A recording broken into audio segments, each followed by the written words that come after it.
All right, let's go into example 3. We want to see, is each system consistent? If so, is the solution unique? And we're going to get some more practice with Gaussian elimination. And we are going to be following this rough strategy here. We'll go over this afterwards when we really need it for example 4. But just so you know, this is a strategy we're going to usually use for doing Gaussian elimination throughout the class. And you might have your own ways of like using substitution or doing things in a different order. That's okay. I do recommend you learn how to do it this way if you can, because it will help you when things get more complicated and you need to know how this method works. So let's see. Each of these is 3 equations with 3 variables each. And let's get started with A. So with system A, the first one already has x1 equals 5. That's going to be part of the solution if there is one. So we don't have to do anything with that. And then the second 2 equations here don't have x1 in it. If there was an x1 in these equations, I would use this first equation with multi-data placements to like get rid of the x1. But we don't have to worry about that. So we're going to go on to the second 2 equations and see how can we eliminate x2 from one of these equations. And the way I can see to do it is, well, if you have 2 times equation 1, that will give you a 2x2, and then you add that to negative 2x2, that's going to cancel out and give you an equation that has no x2 in it. So that operation is going to be writing it out 2 times equation 2 plus equation 3 to replace equation 3. And I think it's a good habit to write the whole system every time. It might get a little tedious, but it doesn't hurt. Some people find it relaxing. I don't know, maybe not. Probably some people find it relaxing. We're not changing equation 2 itself. The only equation that actually gets changed is equation 3. So equation 3, you could write it out as 2 times x2 plus x3 plus negative 2x2 minus x3 equals 2 times 13 minus 19. But this is going to be a pain in the butt. So maybe we can just imagine that we're doing this. And we can see the 2x2 will cancel out with this 2x2, right? And then we have 2x3 minus x3. And so that all leaves you with just x3. And then on the other side, we're doing 2 times 13 plus negative 19. That gives you 26 minus 19, also known as 7. So, okay, that sounds good. Now I know what x3 is.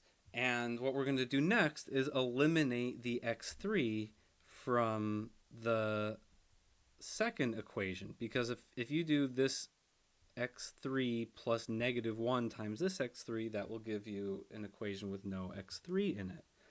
And now that this third equation doesn't have x2 or x1 in it, we don't have to worry about those. It's not going to mess that up. So, yeah, we're going to do negative equation 3 plus equation 2 to replace equation 2. And equation 1 is still the same.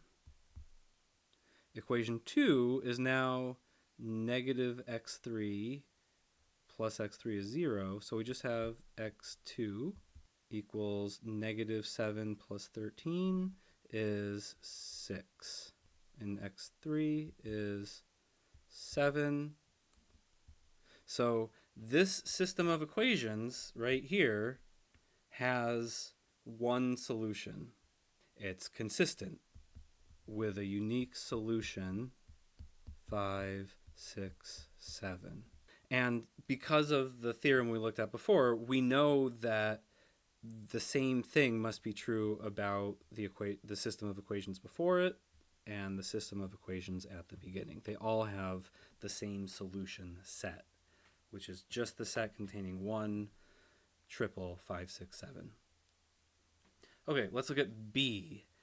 So here we have x2, but then, so we can just leave that part alone because we need to deal with the equation 1 and equation 3 here. And to do that, we want to get rid of x1. We want the x1 to be in the top equation and all the other equations to have no x1 in it.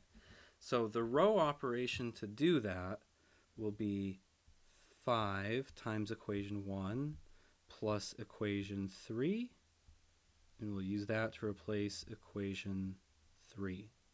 So we want to do 5 times equation 1 because that's 5 times x1, and add that to negative 5x1 to get 0x1. And that's going to be our new equation 3. So equation 1 is unchanged.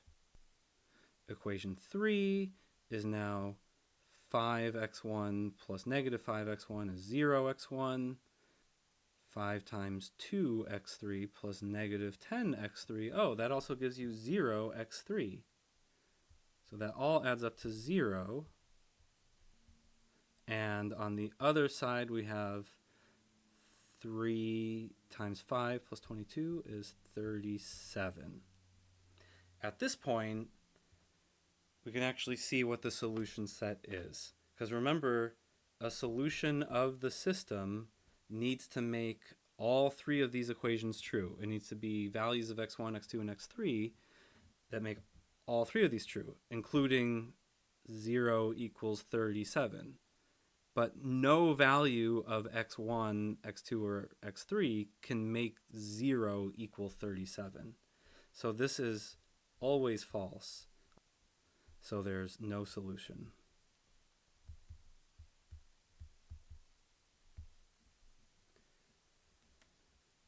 All right, so the next one looks kind of similar. Like a lot of the numbers on the left side are actually, they're all the same as they are on the left side before. So I wonder if the same thing's going to happen. Let's see. The only difference really is this one has a 22, whereas part C has a negative 15 here. So maybe that will change things. So we still want to get rid of this x1 here. So we're actually going to do the same first Gaussian operation here. And the first equation is still unchanged. The second equation is still unchanged. The third equation, well, it's still going to be 5x1 plus negative 5x1 is 0x1. 5 times 2x3 is 10x3 plus negative 10x3 is 0x3. So that's all just 0. And then on the other side, we have 3 times 5 plus negative 15 is 0. Oh, now it is possible to make 0 equal to 0. So this equation is always true. Now to make a solution of the system, all that really matters is the other 2 equations. So let's see what we can do there. Well, if you're not sure, maybe we can follow these steps, because it's not clear how we're supposed to eliminate anything. Like I can't eliminate x2 from the first equation because there is no x2 to eliminate. And if you add the x1 plus 2x3 to the second equation, it's just going to make it more complicated. We're just going to be adding variables, not eliminating them. So let's look at the steps over here. So step 1 says if the top equation doesn't have x1, you swap to get it there first. Scale the top equation so the coefficient of x1 is 1. Okay, we already have that. Our first equation in all of these had an x1 with a coefficient of 1. All right, then use multi-added placements to clear all of the x1 terms from the other equations. We already did that. There's no more x1 terms over here. So step 2 is done. Step 3 says if the second equation doesn't have x2, you swap to get it there. Scale the second equation so the coefficient of x2 is 1. That's already done. We've got a 1 times x2 in the second equation, so that's good. Step 4 says use multata placements to clear all the x2 terms from the other equations. That's already done as well. There's no more x2 terms below it or above it. So yeah, step 3 and 4 are done. Step 5 says repeat with the rest of the variables until each variable shows up in only one equation. Okay, so actually we've already done all of that. It wasn't possible to get the first equation with only one variable in it because there's no way to eliminate the x3. So the trick is here, we can say that this equation has an infinite number of solutions.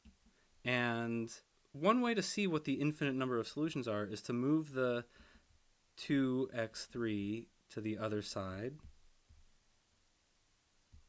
So I just subtracted 2x3 from both sides of equation 1.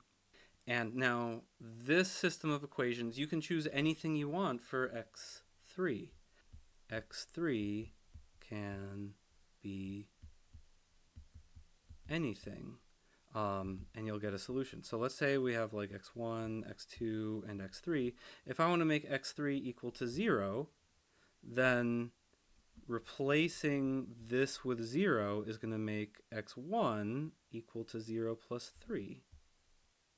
And x2 has to be 5. So that's a solution. Let's see, what else can x3 be? Maybe, I don't know, 7. If x3 is 7, then x1 is going to be negative 14 plus 3, which is negative 11, and x2 is stuck being 5. So this has an infinite number of solutions.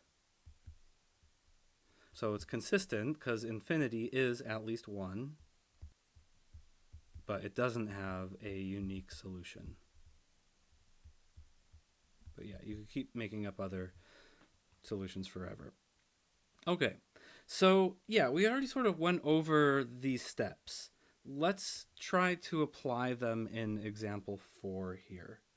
So let's see. This is our system. This one's a little bit more complicated because we really do have 3 variables involved in most of the things. So we have more stuff we have to eliminate than the previous ones. With this one, let's see what step 1 says. If the top equation doesn't have x1, you swap to get it there, scale it so the coefficient is 1. All right, we already have that. Step 1 is done. Step 2 says use multata placements to clear all the x1 terms from the other equations. And we can kind of combine this into like one big step here. So if equation 2 has this negative 2x1, you can do 2x1 plus negative 2x1 to get 0. So we could do 2 times equation 1 plus equation 2 to replace equation 2. And let's leave equation 1 alone. So that's still going to be x1 minus 2x2 equals negative 7. Equation 2, remember we're multiplying this whole thing by 2 and adding it to the left side of equation 2. So 2 times x1 minus 2x1 is 0x1. 2 times negative 2x2 plus 4x2, oh, that's also 0x2. Then we have 0x3 plus x3. So the second equation is now just x3 equals 2 times negative 7 plus 18 will be 4 on the other side. And then in the same step, before we write down equation 3, we can, just so we don't have to write as much, also eliminate the x1 here. So we can actually do negative 1 times equation 1 plus equation 3 to replace equation 3 as well. So that's going to be negative 1 times x1 plus 1x1. That's going to be 0x1.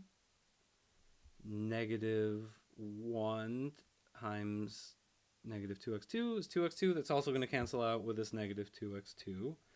And then we just have x3 equals negative 7 plus negative 3 is 4.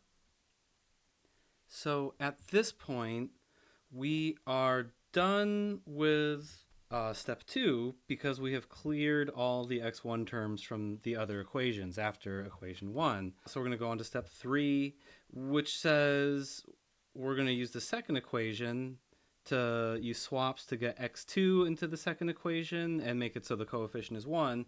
But there is no equation with x2 below it.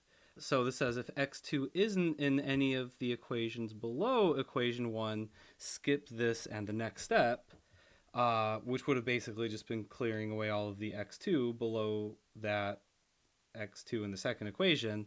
So we're going to go to step 5, which says repeat with the rest of the variables until each variable shows up in only one equation, if possible.